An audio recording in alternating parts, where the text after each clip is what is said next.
Great to see everybody. Good morning. Welcome in. Excited for our Bible class from 2 Kings chapter 4. As you're turning there, 2 Kings 4. I want to toss out a seed thought to you. I don't know if anybody feels this way ever, but does it ever seem like to you that you have so many big needs, maybe on a financial, economic basis, big needs in front of you, behind you, above you, below you, to the left, to the right, and you ever feel like all you have is the proverbial widow's mite? I don't mean to do her any injustice, because there's no one who has less than a penny to his or her name. But do you ever feel like whatever your needs are, they're just so great that you don't know how they're going to be overcome? If that's descriptive of you at all, I hope that our Bible study today will be a help to you. We're in 2 Kings 4, and how fitting to, bring up the widow's mite, because we're going to be talking about a widow and our new prophet on the scene, Elisha, his interaction with her. Verse 1 of 2 Kings 4. A certain woman of the wives of the sons of the prophets. And you might recall we've encountered these in a few different places now. Jericho, Gilgal, and perhaps some others also. This is a religious woman, a certain woman of the wives of the sons of the prophet, cried out to Elisha, saying, "Your servant, my husband, is dead." So, of course, that makes her a widow. I have no doubt that she's a God-fearing woman, and she mentions about her husband who's passed. "You know that your servant feared the Lord, and the creditor is coming to take my 2 sons to be his slaves." And this is the way that it works in this culture at this time. If you have bills that you can't pay, well, the creditor can come after whatever you do have that's of any value. And for this woman, she has 2 sons. And so the creditor is going to come and take these 2 sons and put them into slavery. This is not indentured servitude right here. This is forced slavery. And she has nothing legally that she can do about this. So she comes to the religious guy. What's the religious guy supposed to do? He doesn't have a whole bunch of money, and he's not a lawyer. She comes to him and says, "Hey, I need some help here." So Elisha, the religious guy, trying to be the good religious guy, says, "Well, what shall I do for you? I'm just a preacher." But this problem gets laid on him. And he says, "Tell me, though, what do you have in the house? Let's go about things, problem solving. Let's try to get something worked out." And you might consider here, it could be, what do you have that you could sell? Can you liquidate any assets of any kind to try to help you out and get them off your back, even for a little while? But I don't think that's what he has in mind. He says, "What do you have in the house?" She said, "Your maidservant has nothing in the house." So it's kind of like the widow of the New Testament. She probably has a little bit more than she does, but the widow has the fraction of a penny in value. This one says, "I have nothing in my house." Well, I do have a little bit. This is it. I have this little jar of oil. What's that going to help in this circumstance? Then he said, "Here's what I want you to do. Go borrow vessels from everywhere you can, from all your neighbors. Empty vessels. Do not gather just a few. If you can get 50, get 50. If you can get 100, if you can get 1,000, get as many as you can from all your neighbors around. And when you've come in, you shall shut the door behind you and your sons, your 2 sons. Then pour it." Now this is going to go back to verse 2, the little jar of oil she has. "Pour the little jar of oil into all of those vessels, and set aside the full ones." Now, considering this woman has just a jar of oil, and she goes and gets all these vessels from all over, what point is he trying to prove? What's this going to do? It's just a waste of time and effort, you would think. But this is instruction through the prophet. Maybe God has something in mind here. Who knows? So she went from him and shut the door behind her and her sons, who brought the vessels to her, and she poured it out, her jar of oil. Now it came to pass, when the vessels, notice plural, were full. Now, time out here. So she starts with one vessel, one jar at that, probably even less than the capacity of a lot of these vessels that she's gathered. She's pouring that one jar into these, and it mentions here when the vessels, plural, were full. So she had one. We don't even know if it wouldn't surprise me if it wasn't full when she started. And then larger vessels that are filling up time and time and time and time again. How is that even possible? That doesn't make mathematical sense. When the vessels, plural, were full, she said to her son, all right, bring me another vessel. They've got this assembly line going by now. Who knows how many of these they filled? I'm sure tens, probably hundreds, potentially in the thousands. Many vessels, one after another. She says, all right, assembly line, bring me another, bring me another, bring me another, bring me another. This keeps going. And she says for the 100th, times X whatever times, bring me another vessel. And he said to her, that is the son, there is not another vessel. They filled all of the vessels, so the oil ceased. Then she came and told the man of God. And he said, all right, good job. You followed my instructions, given by God, it would seem. Now go and sell this oil in all the vessels that have been filled up. Listen to this. And pay your debt. It's going to be enough.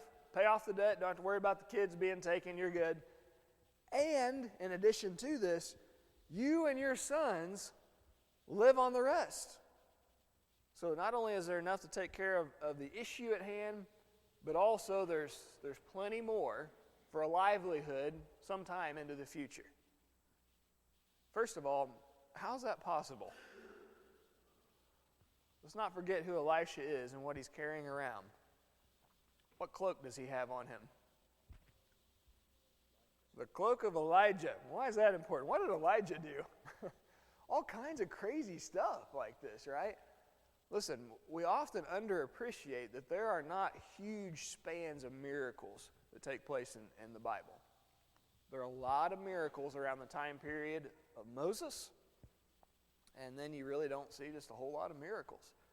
And by the way, Moses lives about 2,500 years away from creation. I said Moses, about 2,500 years away from creation.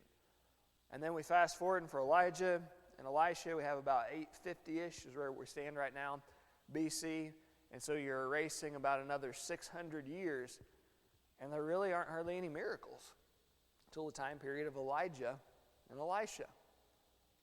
And then there really aren't a whole lot of miracles until about 1,000 years later with Jesus and his apostles. But this is a time period when a lot of miracles are going on, and I think it makes good sense. So in the time period of Moses, what's being accomplished? Okay, so you have a huge bulk of the entire Bible in the Pentateuch being written. The law of Moses is being given. Okay, Elijah and Elisha, they're a little bit unique in that we have no record that they ever wrote anything, well, as far as inspiration goes. They're in a lot of inspiration, though. And this is a time period when the word of the Lord is constantly being spoken. So people need to know, how do we know that you actually are telling us what God has said? So there's just power working behind it. Jesus and his apostles, 27 of them, right? Books and letters in the New Testament. So there are these explosions of miracles.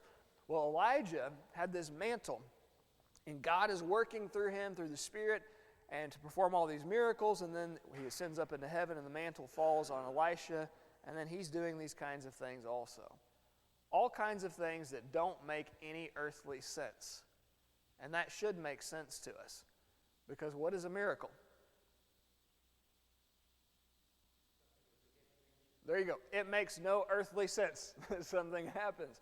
And so we shouldn't be surprised when there are these explosions of miracles that things that don't make any earthly sense are taking place. That's essentially the definition of a miracle. Okay, so first of all, it doesn't make any earthly sense. The math doesn't add up, but there's plenty to take care of it, plus still have some left over. I'll ask you, we're going to do this a few times through the morning study. Does this ring any New Testament bell for you? Oh, okay. So Jesus feeding the 5,000 men plus the women and the children, probably 15,000, maybe upwards of 20, 25,000, perhaps even beyond that. So it starts with what? What do they have in the beginning? Okay, and in particular, you have 5 loaves and 2 fish. I know we haven't talked about the number 5 a whole lot. It would have been good, we ran out of, there's just not enough time to talk about all the Bible numbers. But 5 is often the number of grace or graciousness, the grace of God. 2 is the number of power.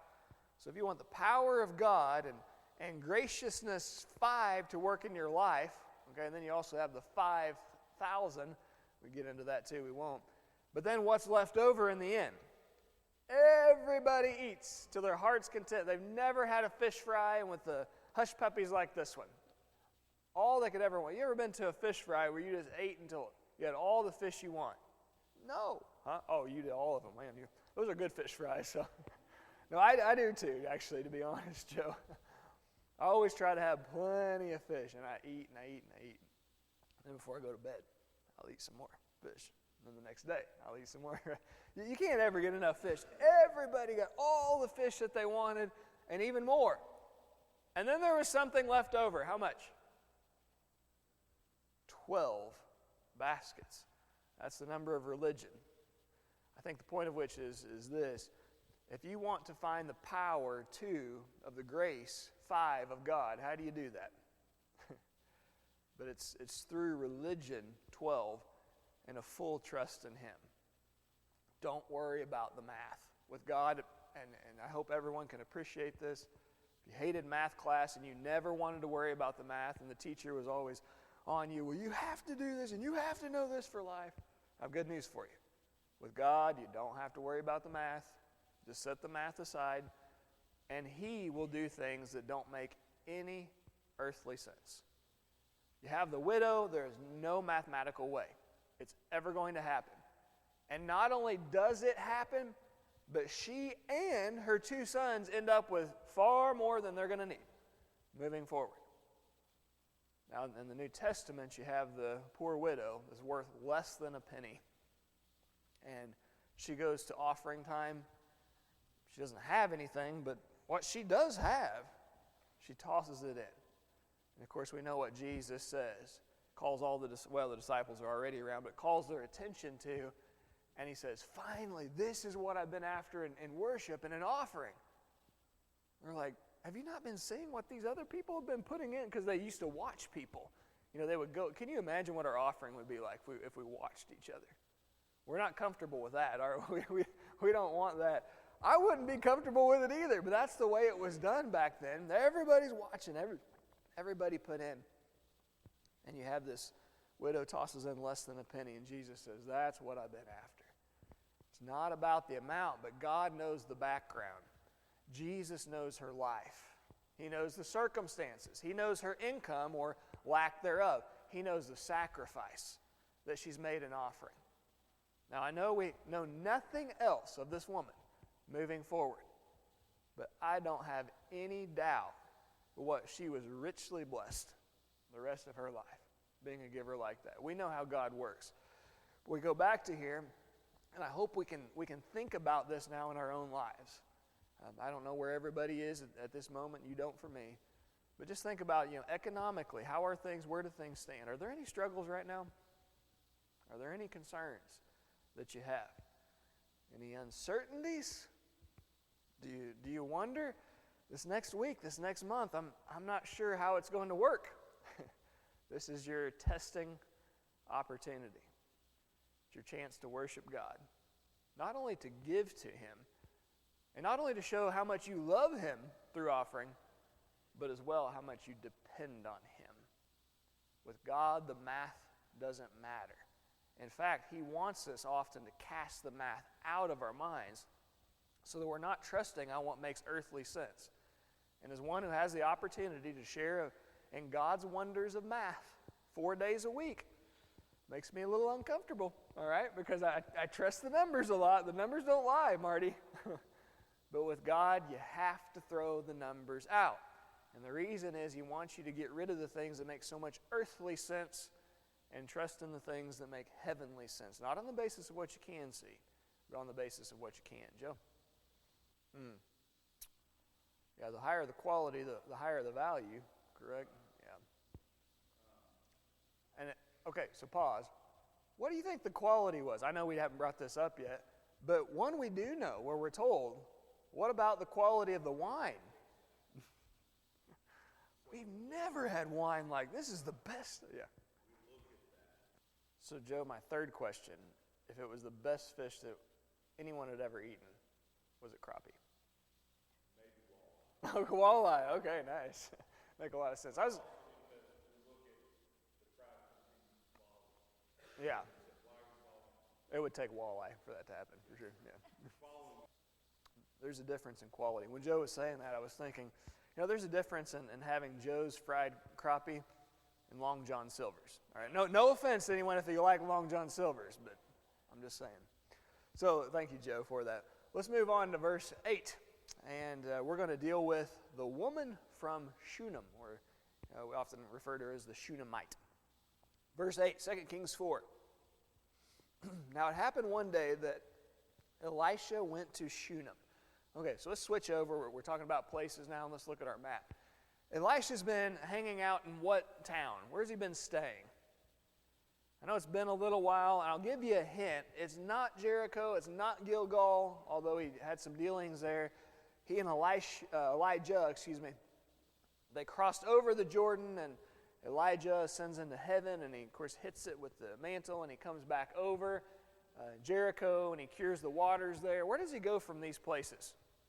He leaves the southern Samaria. Yeah, good, Miss Jean. He goes up to Samaria. What's important there? What's found in Samaria? Okay, he would go there, wouldn't he? Yeah, and have dealings. And the reason they're going and having dealings there, and as far as Elisha, that he actually lives in this city, is that's the capital, don't forget, of the northern portion of God's nation of Israel. And so this is the capital city. This is where the king is found, and it's with the rulers that these are constantly interacting. But so he leaves Samaria behind, and he goes to another city, and that's Shunem, which you can tell by the legend. That's nearly due north, little northeast, 20 miles up the way. So one day Elisha went to Shunem. He's a prophet. He's going around in this circuit taking care of business in God's territory, where there was a notable woman, and she persuaded him to eat some food. So it was, as often as he passed by, he would turn in there to eat some food. I want you to notice the wording of verse 9. And she said to her husband, "Look now." And I don't know if this is just, lingo like in the Ozarks. We'll just throw in words at various times that don't have a lot of meaning to us. And that could be the case with this woman. It's not just look, but look now. Or the now may really have some import here. Look now may be there's something I now see. Look, where I see now that I didn't before. I know that this is a holy man of God who passes by us regularly. She may very well be claiming that, we've been helping this guy out, and at the beginning I had no idea who he was. And now I learned that this is a great prophet of God. Remember Hebrews 13, 1 and 2? Let brotherly love continue. And that's not just, a feeling of fondness toward one another, but it's acts of kindness toward each other. Show brotherly love. Your fellow human beings help each other out. Why is that? Verse 2 of Hebrews 13, do not forget to entertain strangers. People you have no clue who they are. Just be good to people in life. When you see someone who's in need, you see a traveler and you think, well, they might be pointed in the right direction, or maybe they could use some food. If you could help in any way with lodging, make that a priority. Why? Why does verse 2 go on to say? For by so doing, some have unwittingly or unknowingly entertained whom? Angels. Okay, now, that's a translated word, messengers. And it could very well be that it's referring to heavenly messengers. Was there ever a time that people on the earth were just nice to others and it turns out they're angels, heavenly visitors? Remember Abraham? What goes on with, you have the three men, three human beings that show up. Well, it turns out these are actually angels, all right, that he takes care of and attends to their need. Lot does the same thing. And so that actually did take place in the Bible, heavenly messengers. And it could be, though, that it's just referring to earthly messengers, or it could be a reference to both. It's happened on multiple occasions. I can tell you that my brother and I, we were moving my sister from Conway, Arkansas, and without going into the details, everything went wrong in the day. And the short of it, we had car trouble heading down to Conway, Arkansas, and a day we're moving everything all in one day, start to finish. And so we really needed to switch our U-Haul reservation, and we stopped at a place early on, and they helped us out. We called. There was a guy who worked at the place, an older gentleman in his truck, who came and picked my brother and me up. He didn't have to do that. That's not a part of his job. He didn't have. So we were thanking him for it and telling him how nice that was. And he said, yeah. He said, it was down in Arkansas somewhere. He said, my wife tells me I shouldn't do this. But he said, I always think, well, that could be me. I tell her, that could be you who needs help. And, his thought was, you help people who are in need. Well, later on, I wrote the guy a card. I had a thought about that Bible passage, just how nice, bent over backwards for us. Very kind gentleman.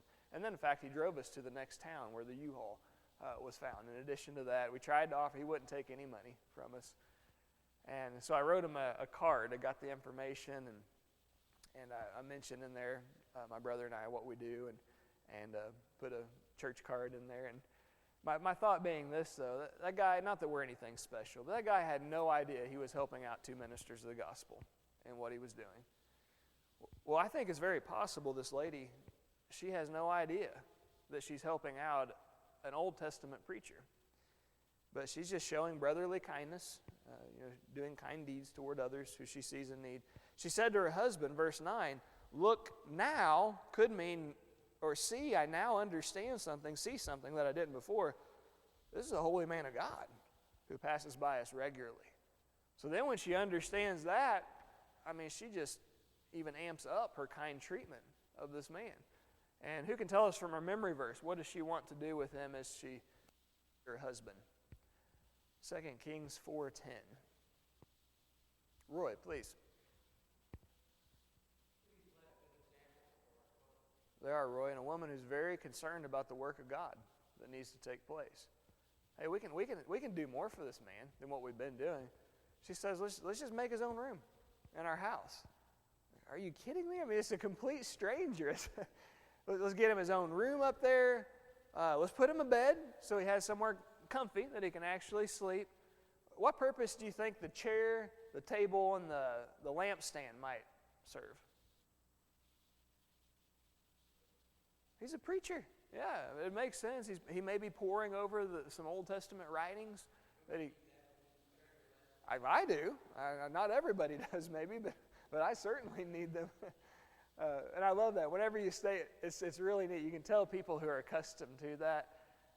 You go to stay at someone's house whenever you're doing a meeting or a lectureship, and they'll say, okay, now this room over here, and there's a desk. If you need to, they're kind of accustomed to that sort of thing. And same thing with the Old Testament preacher right here. So essentially, let's help out in his ministry that he's doing throughout our land. Verse 11, and it happened one day that he came there, and he turned into the upper room and lay down. Paul, I know Freddie's not in here, but it makes me think of Lonnie when he comes, and he'll talk about at the barber's. He just kind of does his own thing, and he'll go in at 6:30, whatever it is, and get out the pots and pans, I think, to make his food. This guy, he comes, this is his house now, is what it is. Then he said to Gehazi, his servant, call this Shunammite woman. When he had called her, she stood before him, and he said to him, say now to her, look, you have been concerned for us with all this care. What can I do for you? It really hits my heart to think about this. And in about 20 years of ministry, all the people who have treated you this way. And sometimes in ministry you get treatment that's not the best in the world, but I would say that's an outlier. And with commonality, you get people who treat you like this, treat you like a king. And you don't feel like you deserve it, and you do. You wonder, well, man, you've shown me all this kindness. Well, I bet, what is there that I could help you out with? And so that's what Elijah's feeling, perhaps by this point, after years of service this family has supplied to them. He says, do you want me to speak on your behalf to the king? I mean, Elisha knows people. He has connections high up. Don't forget where he lives. He's traveling through Shunem, but where does he live? In the city of Samaria. Who else lives in Samaria? The king of the entire nation. And then he's in touch with the commanders of the army. Now, what do you think he might ask on behalf of the king for this woman? What do you think he might have in mind? I think it could be a suggestion when she answers, I dwell among my own people. So what do you think he's suggesting by, hey, I know the king in Samaria. Do you want something? There you go. I think so. If you want, you can move to the capital city. I mean, I could probably get you 10 acres, maybe 100. You wouldn't have to pay anything for it. I got connections. You want to go live in Samaria where I am? And then what do you think about the commander of the army? You want me to talk to the commander of the army? What would that help? I think so. Yeah, this is a time when, there's some vigilante stuff going on. There's some, gangsters probably running around. Hey, I could probably have stationed 4 or 5 people. You never have to worry about anyone ever breaking into your home, hurting your loved ones. Bless you. And she basically tells him, well, that's nice of you, but no thanks. I'm okay. I want to stay here on the farm. I grew up here, and this is where I'd like to remain. And I'm okay. Something happens, it happens. We have ways that we can defend ourselves. And he says, well, what do we do for her then? Surely there's something we can do for her to repay her for all this kindness she's shown to us. He's talking to his servant, Gehazi. By the way, this is the first introduction to Gehazi. It's not the last time we're going to be talking about him. And the servant Gehazi answered, actually, she has no son, and her husband is old. Okay, now hang on just a second. So you're a mathematician, you're a psychologist, and now you're going to become a fertility specialist. If you're going to be a preacher, you got to be a jack of all trades. Master of none, but you have to be a jack of all trades. What is he supposed to do? He doesn't know anything about fertility. He's just a preacher. But don't forget, this is during a time period of an explosion of miracles. And he knows that the natural doesn't have to make sense here. All right, just tell me anything you want. I know the supernatural one who can do anything. I can probably help you out. Well, she doesn't have any kids. And then she can't really have kids by this point because her husband's too old. We've seen this before, haven't we? But when God intervenes, there's nothing that can stop it. So he said, go ahead and call her. When he had called her, she stood in the doorway. And then he said, about this time next year, you shall embrace a son. And she said, no, my Lord. And then she continues, man of God, do not lie to your maidservant. So when she says no, you never know, don't take this the wrong way, females, but when a woman says something, you don't always know what she means by it. When a man says no, he means no. When a woman says no, she might mean, yes, please. And that seems to be the case here. It's like that's what she really wants.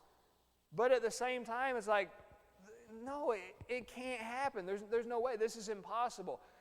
Don't say things that can't come true to me. Have we seen this before? The announcement is made to a man who's as good as dead. This time next year, you will have a son. And is there a female that doubts that at all?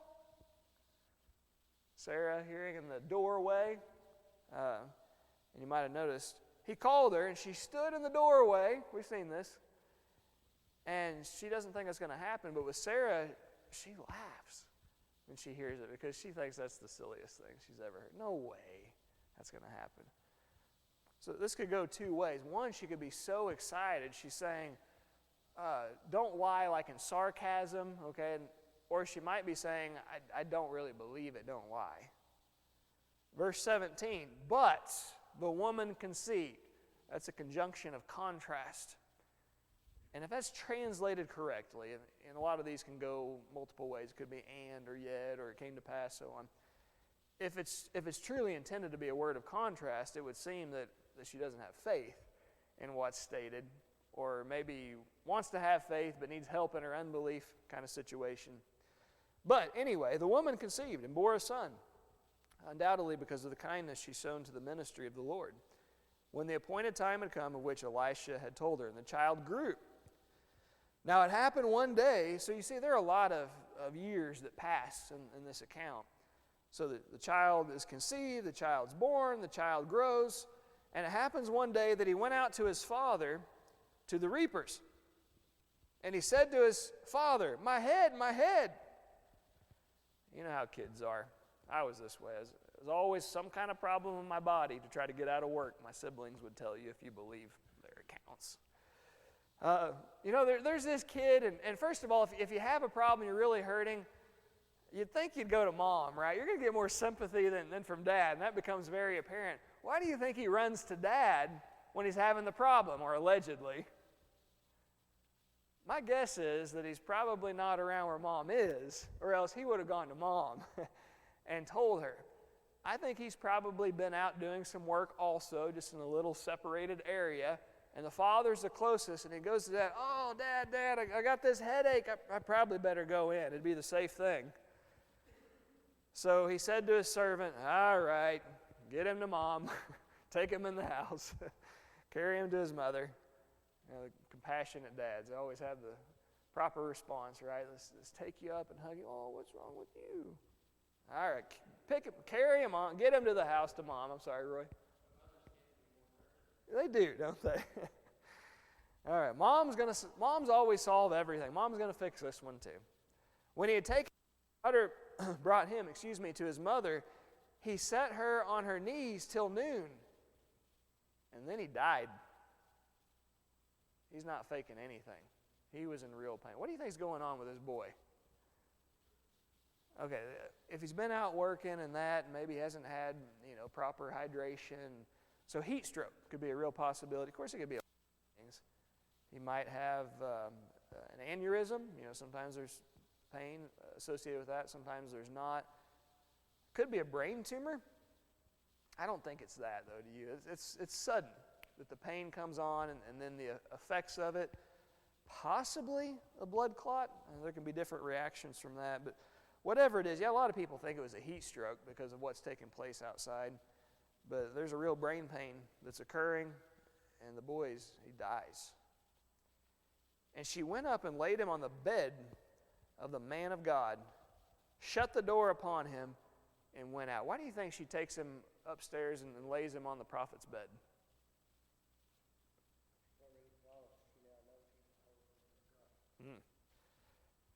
She received the son from the prophet, or through the prophet, and so maybe takes him up there. Hey, maybe outside chance the prophet could do something about this.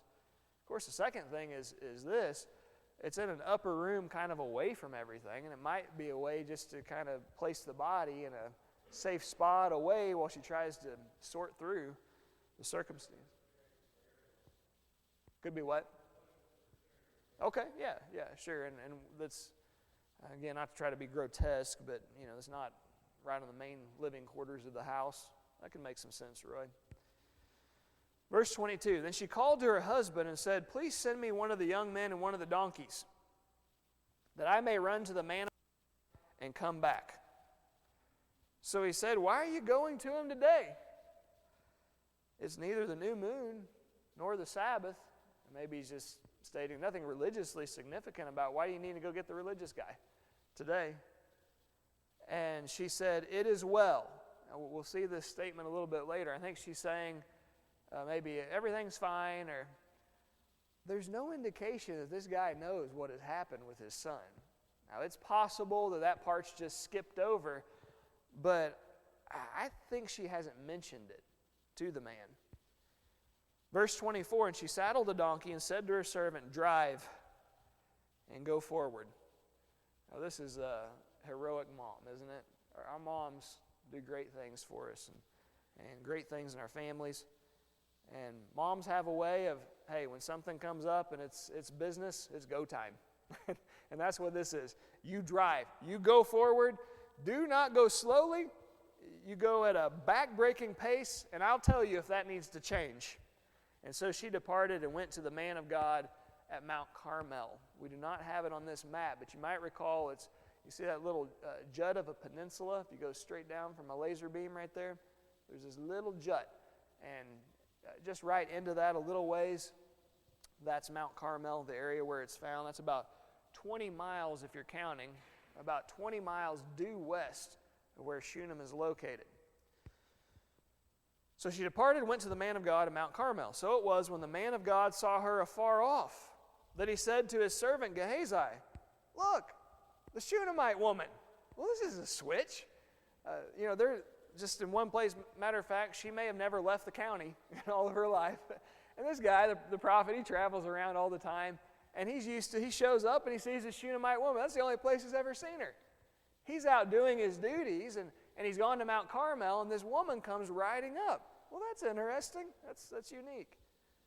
He senses, that's kind of strange though. Please run now, Gehazi, to meet her and say to her, "Is it well with you?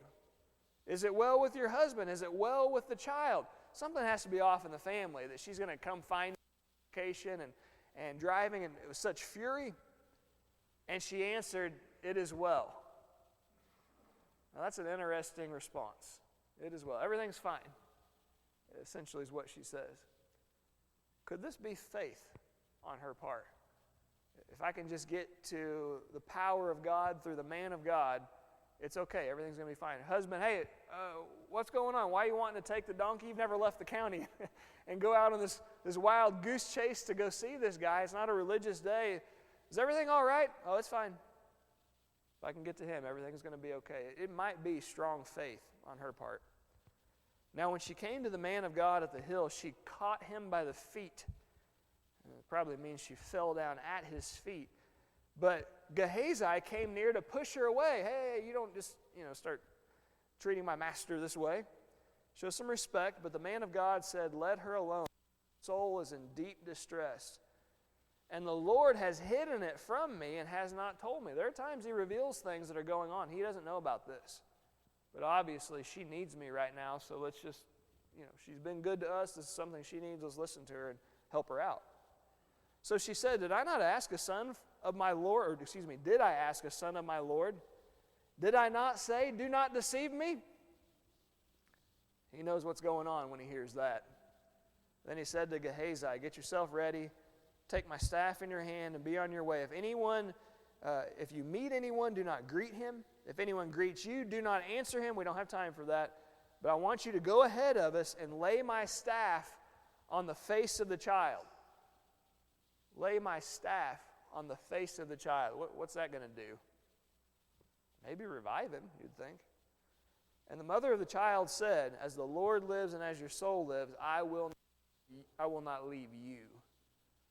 What she's saying is, it's okay, everything's fine, as long as I'm in the presence of God through you. Faith, I think the woman is showing. Now Gehazi went on ahead of them and laid the staff on the face of the child. It didn't help anything. There was neither voice nor hearing. Therefore he went back to meet him and told him, saying, "The child is not awakened." When Elisha came into the house, there was a child lying on his bed. He went in, therefore, shut the door behind the two of them, and prayed to the Lord. And he went up and lay on the child, put his mouth on his mouth, his eyes on his eyes, his hands on his hands, and he stretched himself out on the child. Where have we seen this before? Elijah did exactly the same thing. 1 Kings 17, if you're interested in being refreshed on that. Remember, he's his understudy. He's learned these kinds of things. And so he knows about this probably with Elijah, and so just like Elijah, he stretches himself out on the child. Elijah does this how many times before the child's revived? Does anybody recall? 3 times, the divine number. I want you to notice. So he does this, and the flesh of the child became warm. He returned, walked back and forth in the house, and again he went up and stretched himself out on him. I don't know if this is a total of 2 times or you have in 34. He does it, and then a statement at the end about perhaps he does it again. You can read it. He goes, walks around in the house, and he comes up and he does it again. It's at least 2 times. It could be just like Elijah did, and he learned from him 3 times, a divine number. Then the child sneezed. What does that tell you? What does it take for you to sneeze? Before you sneeze, you go, you have to have air, breath. Genesis chapter 2, verse 7. the breath of God is in the child again. And he sneezes how many times? Do you think that might be significant? The number of perfection, perhaps symbolizing that God, through his prophet, has perfectly healed this child. The child opened his eyes. He called Gehazi and said, "Call the Shunammite woman." He called her, and when she came in, he said, "Pick up your son." So she went in, fell at his feet, and bowed to the ground, showing her respect and appreciation. And she picked up her son and went out. We don't have time, but I encourage you to. We recently studied Luke, the 8th chapter. Look at whenever the guy comes to Jesus, and he has a little girl that's sick, and then it has died. Look at all the details and how much they overlap with one another. I think it could be that Elisha is intended to be a type of Jesus. Let's finish up, though, in verses 38 and following. Elisha returned to Gilgal, and if we'll look on our map, he goes from Shunem down, and it's a good 50 miles to the southeast of Gilgal, back where one of these first miracles, the area took place. And there was a famine in the land. Now the sons of the prophet were sitting before him, and he said to his servant, "Put on the large pot, boil stew for the sons of the prophets." So one went out into the field to gather herbs and found a wild vine. Remember, it's during a time of famine. And gathered from it a lapful of wild gourds. Oh, these look interesting. They get a whole bunch of them.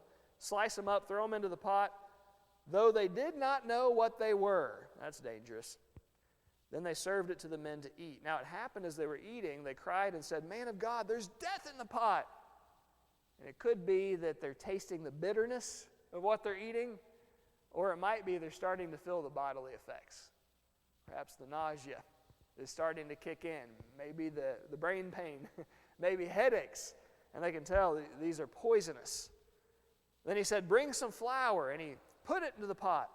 And he said, "Serve it to the people that they may eat," and there was nothing harmful in the pot. Does this sound familiar at all? There was a bitter spring, and what did Elisha command to be done? Get a new bowl and what? Salt. Sprinkle it in it. Mystically, suddenly, it's a fresh spring, and it remains that way, the spring of Elisha in Jericho that still feeds the fountain of the city to this day. Doesn't make any earthly sense. Oh, it's poisonous. It's going to kill us all. Yeah, you're about a half a cup short on flour. First of all, you don't put that in soup anyway, right? But it fixed it. Doesn't make any earthly sense. It's a miracle. Last few verses. 42. Then a man came from Baal Shalisha. That's going to be about 30 miles or so, almost due west. A man comes from Baal Shalisha and brought the man of God bread of the first fruits, 20 loaves of barley bread and newly ripened grain in his knapsack. And he said, "Give it to the people that they may eat." But his servant said, "What? Shall I set this before 100 men? You know, it's like you're in the spring, you pick the first round of produce from your garden, and then it's like, "Oh, I'm going to take these 4 tomatoes and 3 cucumbers and give to everybody at church." Okay. Or what are you going to do with that? That's what he says. So I take this little bit of grain and set it before 100 people. What good's that going to do? He said again, "I told you, give it to the people, that they may eat. For thus says the Lord, they shall eat and have some left over." Have we seen this before? John chapter 6 with Jesus. 5 loaves, 2 fish, 15,000, maybe 25,000 plus people, no problem. 12 baskets of leftover. If you don't like doing the math, you're going to love life with Jesus. Because with Christ, you don't have to worry about the math. Verse 44 will close. So he set it before them, and they ate and had some left over. Why? Not because it makes any earthly sense, but because the one who lives in heaven, who made the earth and everything in it, said so. Therefore, it is. I encourage you, if it's this month, if it's something that you might face in the future, and you have these big needs in front of you, behind you, above you, below you, everywhere that surrounds you, and you feel like all you have is the proverbial widow's mite, don't forget that for those who walk by faith, the widow's mite is worth more than all the money in the world. Trust in God who gives richly all things, and not in the riches that he has shared with us. Any thoughts, observations we can make through chapter 4? I know that was a lot, but I really wanted to get through those 44 verses all in one setting today. Any comments about what we've discussed outside of what's been brought already? Super, Paul. And I intended on bringing that out, and I totally forgot. I'm glad you did. Thank you for that. Great observation. What Paul said is in the beginning, God could have performed the oil miracle with nothing from the human side of things, but he said, what do you have? And I think he's saying, it doesn't matter. Just go get something. There's something you can do, and God works that way with us. We can't do the big thing, and he could do the big thing all on his own. But he always has some little thing that he tells us to do to make sure that we do have a piece in this puzzle. And it demonstrates some faith on our end. It demonstrates a willingness to sacrifice also. Thank you for that, Paul. Okay, so for next time, let's read chapter 5. All of chapter 5, 27 verses, if I'm not mistaken, is a good one. And we're going to memorize number 13. Number 13. Let's make sure we're keeping the mentality of a servant. All right, thank you.